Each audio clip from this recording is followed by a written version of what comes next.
Whether it's career, relationship, or parenting, with hard work, a lamb at your side, and determination, and a little bit of luck, we find ourselves reaching our destinations, even exceeding our expectations. Our first guest is a shining example of that. He's an actor, a musician, and a man so fly, he has only one name, Leon.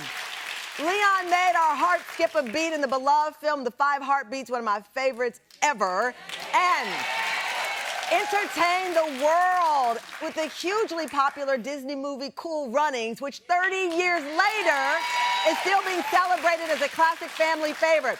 But it was his role playing a black saint in Madonna's Like a Prayer music video that Leon says gave him his first taste of global fame when that controversial video sent shockwaves around the world. Joining us today for the very first time, Tam Fam, please welcome the multi-talented Leon!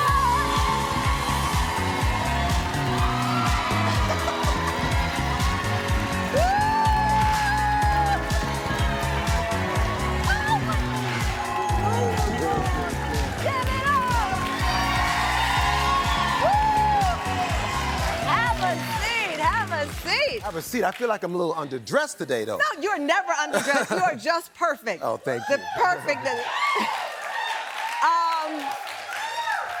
So this whole show is how it's going, how it started, how it's going. It's going good by the looks of what we see here. Oh, thank you. How are you feeling? How are you feeling? I feel great. You feel great? Yeah. I was looking at.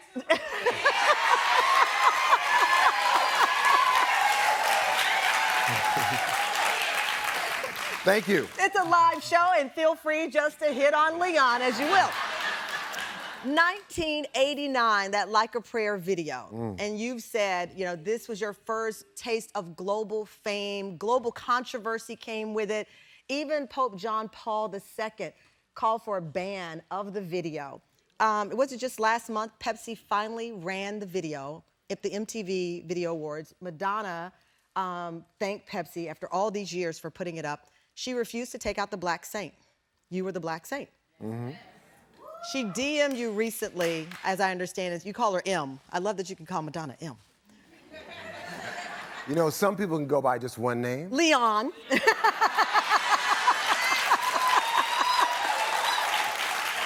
But some people are so big, they can go by just one letter. Okay, I like that. So she DM'd you to really celebrate this moment. I didn't realize it had not aired in its entirety. Well, no, it's the commercial. The commercial hadn't aired, yeah. You know, actually, when she DM'd me, it was just about like, yeah, we shook up the world back then, didn't we? Yeah. Did you know that you were shaking? I mean, because here again, you had your success. I know you played basketball. You're from New York. You'd gone to college with the plan of playing ball. Life had something else planned for you. The universe had something else planned for you. But I don't think on anyone's list do they think that Pope John Paul would know your name and not want people to see you in that image. Yeah, you know, I think a lot of it was, well, the first image they just showed burning crosses and what appeared to be Madonna kissing the feet and being kissed by Black Jesus. Yeah. And so, of course, everyone's like, oh, hell no. Right? And so, you know, I think Pepsi just got scared. They spent all this money on this commercial, and the next thing you know, maybe we shouldn't do this. It may hurt ourselves. Well, people talk about cancel culture now as if it only started now. Yeah. It's been since the beginning of time that someone wanted something taken down because it offended them. But this was the beginning of your global success. So now you are not just being talked about in New York or LA, this is around the world. That's a heck of a start. They might call that baptism by fire. Yeah, it was crazy. You know, I thought that the video, based on the song alone, would just be, you know, front page of the entertainment section. It was live at 5. You know what I'm saying? It was like breaking news everywhere, you know? And next thing I'm doing press from around the world. I have interpreters, you know, doing press for me. It's like, it was nuts. So, but what was so great about your career and where you are now is that it didn't define you, because that's a big moment. And for the rest of your career, people could have been like, that's the Black Saint. But instead, we know you as JT from the 5 Heartbeats, David Ruffin, Temptation. And the list goes on and on, but I know that Mike Tyson and Tupac Shakur, people around the world have always come to you and told you what that movie meant to them. Yeah, you know, it's amazing, you know, as far as Mike Tyson is a funny story. You know, I saw him in the airport and he was like, I saw the 5 Heartbeats. I loved it. And then I was about to leave, and he grabbed me in the headlock, and he said, you know I cried, and you better not tell nobody. Oh. And you're telling everybody the story. You know, Mike's not the champ no more. I'm not scared. You're not scared. You're like, I got moves. I mean, do you know that when it's lightning in the bottle like that, when that film is done, or Cool Runnings, or any of the other work that you've done, the music, I heard you did a concert, people were going crazy the other night. Do you know it's lightning in a bottle? No. I have no idea, and especially in this business. Yeah. One thing that 5 Heartbeats taught me was you don't know about success no matter how good the movies is. So, you know, you're not in charge of marketing. Yeah. You're not in charge of how they put it out to your people. Yeah. And so you just never know. You just do the best work you can.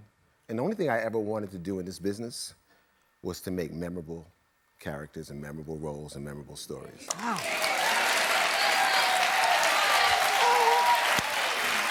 You've done that and more.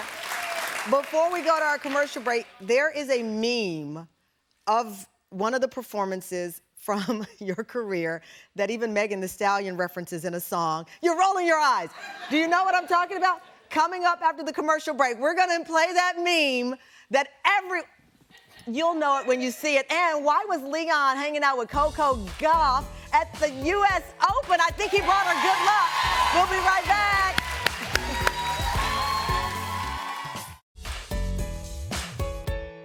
Ain't nobody coming to see you, Otis.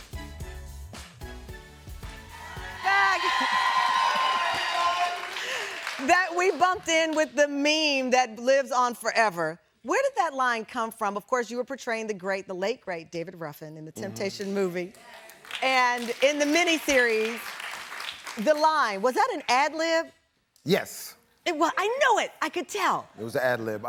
You know, when I work, especially when I do characters like that, I stay in character the whole time. So don't know if a lot of my cast members liked me at the time. So we were just doing the scene, and it came out. And it came out. Just naturally, and the director came over to me and said, I don't think he likes it when you say that. I said, he's not supposed to. Oh. I said, did you see the reaction on his face? I said, isn't that what you want? He goes, yeah, you're right. Right. It's in. Well, now you don't have to play a singer. We were talking to commercial break. Music was your first love. Mm-hmm. You said to me you wrote a song for the Special Olympics when you were in college. Yeah, Loyola Marymount University, yeah. How did acting take hold? And I guess did singing, the music take a back seat because the acting took off? No, I wasn't even thinking about acting. This graduate film student chased me down campus one day and said, I want you to be in my movie. And I'm like, you know we have a theater arts department. You know? I'm sure there's somebody in there who would love to be in your movie. He says, no, I've been watching you. I have a good eye. Yeah. There's something about you. You're going to be in the movies one day. I'm going to be the first one to do it. And what was interesting is that, you know, we've all had this happen to us, where we sit down and we talk to someone we just met for like maybe an hour, but you feel like you know much longer than that time. That's the way I felt on the set. Oh, wow. And I was like, wow. So I changed my major. I became a drama major.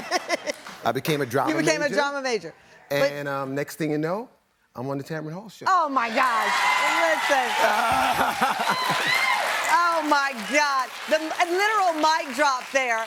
So you're performing now. You have the Billboard Hot Singles on the chart. You have the reggae soul band, Leon and the Peoples. We actually have a little glimpse of Leon and the Peoples performing. Let's play a clip. Your brother, tell your brother, tell your daughter, she's so beautiful, so beautiful. Tell your sister, tell your lover, don't forget your baby brother's beautiful, so beautiful. Ooh, I got goosebumps. Okay. Which is harder for you to watch, yourself singing or yourself performing in a film? Ooh. I don't watch my movies that much. Okay. Yeah, like I watch them when they come out and stuff. Then, because I start picking myself apart. Yeah. Like, why you hold your lips like that? What's wrong with you? Okay, do you do the same? Because I was watching that clip and you're like, I'm so beautiful. No, I singing mean, you were is- giving us sultry, Leon. See, yeah, singing's different, you know, because that's me. Those are songs that I write, songs that I want to perform. Yeah. It's a different. It's like a free feeling. You're kind of blushing when you talk about your music. Yeah, I love it. And you know, it's so funny, you know, not being able to act recently. So, for whatever reason. Yeah, it's been all music, and I've been having a blast. Well, it's been all music, but then you end up, I'm watching TV, and there you are at the U.S. Open, right behind Coco. Well, I was in her box. You were in her, you were not stalking behind. You're in the box, clearly invited. You've been friends. I met Coco when she was 12 years old, playing at the U.S. Open Junior. She was in the semifinals. And a friend of mine said, you should go take a look at this girl. And I went there, and her parents, Corey and Candy Goff, they're just great. And they just came over, they recognized me. We started talking. I realized they're like regular people. Oh. They're not like tennis moms. You know? I mean, she even said to me, Candy even said to me, she said, you know, I don't know, Leon, I think we may be coming back here. I'm like, you have no idea. And you're like, you're coming back and I'll be in the box too. Well, I didn't know that, but yeah. I love that. It was so good. I'm like, look at him. He's just everywhere. But this music thing is so beautiful. As I said, my producer went to your show, literally told me that the crowd was standing. You performed the song, Sometimes I Wish I Was Single. And Yeah, the they love that crowd song. was on their feet. What was the inspiration behind the song? Well, it's actually a love song disguised as a bad boy song. Oh, it's a love song disguised as a bad boy song. Yeah, it's about going back to the days when you first met. You know? Ladies and gentlemen, would you like to hear it? Okay, there's a microphone. I must tell you that it may not sound like a love song right off the bat. Hey, wait, okay. We love you. Thank you, Leon, for joining. Leon's gonna sing us to a commercial break. I wish I was single. The great, the man known by only one name, Leon. Leon and the people. Sometimes I wish I was single. Take it away.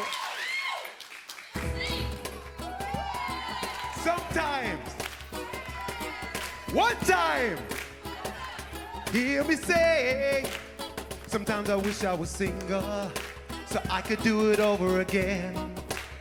Go out, hang with my homeboys, or call one of my old girlfriends. Y'all feel me? If I was single, I would stay out late, watch NFL, NBA all day. No one to steal the food off my plate, no one to take my balls away. I would flirt and not give a damn, nothing to hide on my Instagram. Sorry, you may not understand. Sometimes I wish I was single.